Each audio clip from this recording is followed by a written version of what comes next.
Bapak, Ibu, dan saudara-saudari terkasih, selamat pagi, berkah dalam.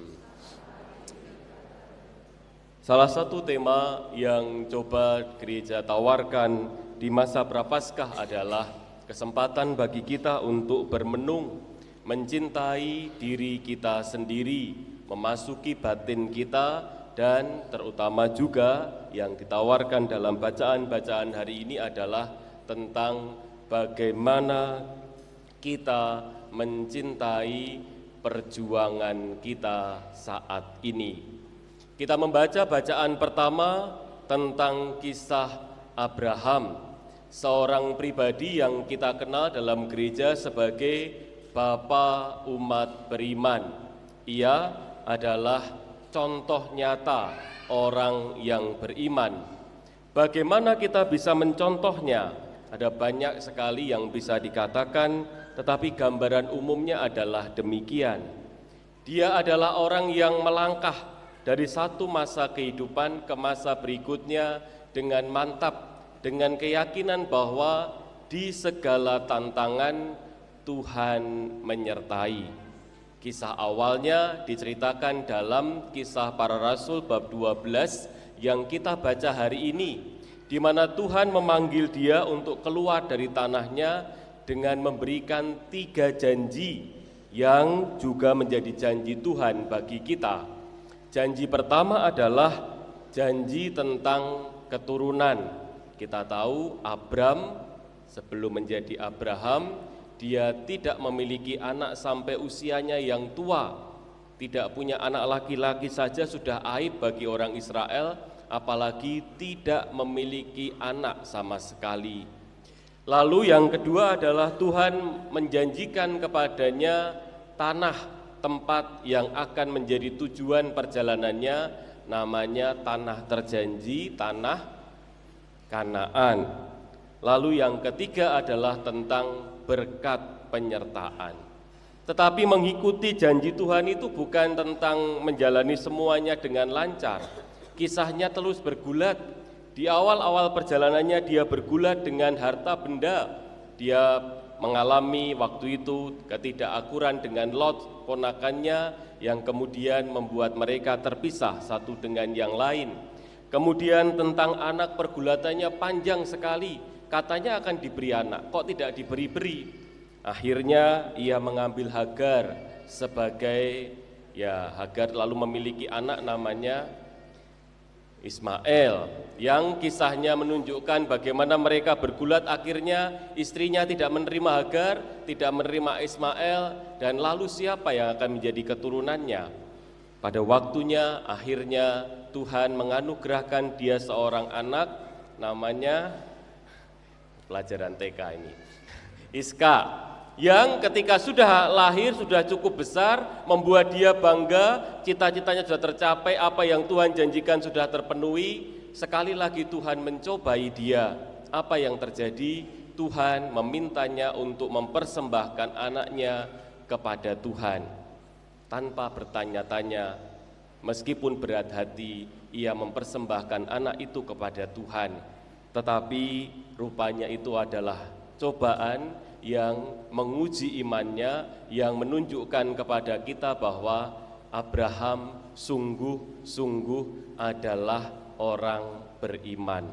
Ia melewati setiap percobaan, setiap tantangan hingga akhir perjalanan kehidupannya. Bapak, Ibu, dan saudara terkasih, demikian juga kita.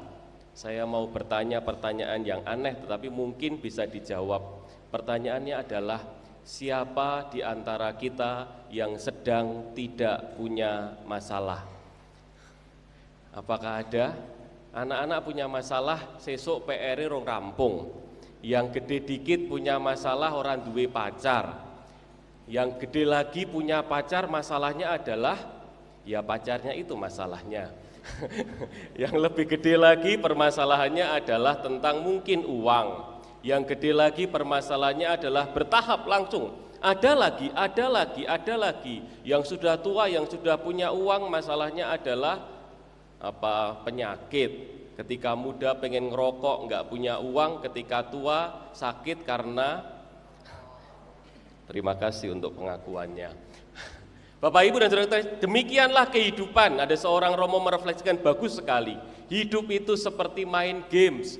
Setelah level pertama kita akan menghadapi level kedua. Setelah level kedua kita akan menghadapi level ketiga. Tidak ada yang namanya puas sepuas-puasnya. Tidak ada yang namanya tenang setenang-tenangnya. Tidak ada yang namanya damai sedamai-damainya, kecuali mereka yang beristirahat dalam artinya mati. Sebelum mati kita terus berjuang, maka adalah lumrah kalau kita punya masalah. Saya tanya kepada semua orang, entah karena malu, entah karena apa, tadi tidak ada yang menjawab sedang tidak punya masalah. Bapak Ibu dan Saudara terkasih, ketika kita berharap bahwa hidup kita ada di puncak, ada di dalam situasi yang paling aman, rupanya hidup harus terus berjalan, hidup harus terus dimaknai. Demikianlah kita membaca bacaan Injil. Petrus, Yakobus, Yohanes mengalami kebahagiaan di atas puncak gunung itu. Tetapi setelah mengalami kebahagiaan, Yesus mengajak mereka turun. Dan setelah turun nanti mereka akan mengalami pencobaan lagi. Yesus yang nantinya akan ditangkap, disalibkan, dan mereka yang akhirnya masih harus berjuang tanpa kehadiran Yesus. Ada masa mereka dikuatkan oleh Roh Kudus, ada masa mereka harus berjuang. Demikianlah kehidupan seperti roda, kadang di atas, kadang di bawah. Tetapi kita harus memaknai kehidupan. Semangat aman dan nyaman berada dalam satu fase kehidupan seringkali menjadi godaan besar bagi hidup kita, karena kita memang terus berjalan dan berubah. Keinginan untuk hidup dalam kemapanan sudah menggoda orang. Ini refleksi saya kemarin pagi, menggoda orang untuk mengorbankan orang-orang di sekitarnya. Seorang guru yang tidak mau belajar lagi menjadi tidak relevan dan merasa diri paling benar ketika mengajar anak-anak zaman yang sudah berubah. Kita harus melakukan satu kata yang penting sekali, namanya adaptasi. Siap menghadapi tantangan hari ini. Ada banyak orang berpikir bahwa yang indah itu di masa lampau. Kalau mau indah di masa lampau, Anda bisa kembali ke masa lampau. Faktanya tidak ada mesin waktu. Seorang orang tua yang tidak mau belajar memahami anak-anak lebih banyak menyakiti daripada mengasihi anak-anaknya. Seorang suami atau istri yang tidak mau mengenali pergulatan pasangannya seringkali merasa menang sendiri dan lupa bahwa bukan hanya dia yang membutuhkan perhatian, tetapi pasangannya juga butuh perhatian. Bapak Ibu, saya senang mengungkapkan kata-kata ini. Dalam relasi semua orang, yang namanya hidup dalam relasi itu tidak ada orang yang benar-benar benar. Juga tidak ada orang yang benar-benar salah. Sithik ding. Masing-masing punya kebenarannya, masing-masing punya kesalahannya. Itulah mengapa dalam relasi kadang-kadang orang perlu meminta maaf meskipun merasa tidak bersalah. Banyak keluarga terselamatkan hanya karena mau minta maaf. Kan katanya ada 3 kata ajaib apa? Maaf, tolong, terima kasih. Demikianlah kita belajar untuk mengupayakan kehidupan. Ketika mengatakan ini, saya kemarin juga merenungkan.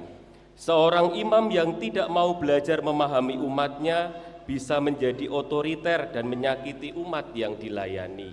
Saya belajar memahami Anda yang ramudeng-mudeng. Karena banyak orang dengan pergulatannya masing-masing, saya mencoba untuk memahami. Mungkin saya otoriter, tapi ya demikianlah kita belajar sithik ding. Saya punya kekurangan, Anda punya kelebihan. Saya punya kelebihan, Anda punya kekurangan. Kita masing-masing saling melengkapi. Dalam bahasa filsafat, seorang filsuf, karena saya ngajar filsafat, namanya Herakleitos, mengatakan dalam bahasa Yunani pantarei kai uden menei, artinya semua mengalir dan tidak ada sesuatu pun yang tinggal tetap. Mari kita mencintai hidup yang senyatanya, yaitu hidup saat ini. Mari belajar mencintai hidup kita dan terus-menerus berjalan. Bapak, Ibu, dan saudara terkasih, nyatanya memang tidak akan pernah ada kebahagiaan sempurna sebelum kita mengalaminya di surga. Di dunia ini tidak ada yang bisa menjamin kebahagiaan kita. Apakah harta menjamin kebahagiaan kita? Rupanya tidak selalu. Apakah jabatan menjamin kebahagiaan kita? Nyatanya tidak demikian. Apakah pasangan selalu menjamin kebahagiaan kita? Belum tentu. Apakah ketenaran menjamin kebahagiaan kita? Nyatanya tidak selalu demikian. Maka yang diperlukan ketika kita menjalani kehidupan adalah jiwa yang besar, semangat untuk menghadapi setiap tantangan. Anak kecil punya tantangannya sendiri, anak-anak muda punya tantangannya sendiri, orang tua punya tantangannya sendiri. Mari kita hadapi dan hidupi kisah hidup kita masing-masing. Bapak, Ibu, dan saudara terkasih, yang diperlukan adalah jiwa besar dan siap dengan berbagai tantangan dan perjuangan. Mari kita mengasihi hidup kita masing-masing di masa prapaskah ini. Mari kita semakin mampu untuk mencintai diri kita dan mencintai orang-orang di sekitar kita. Kita hening sejenak.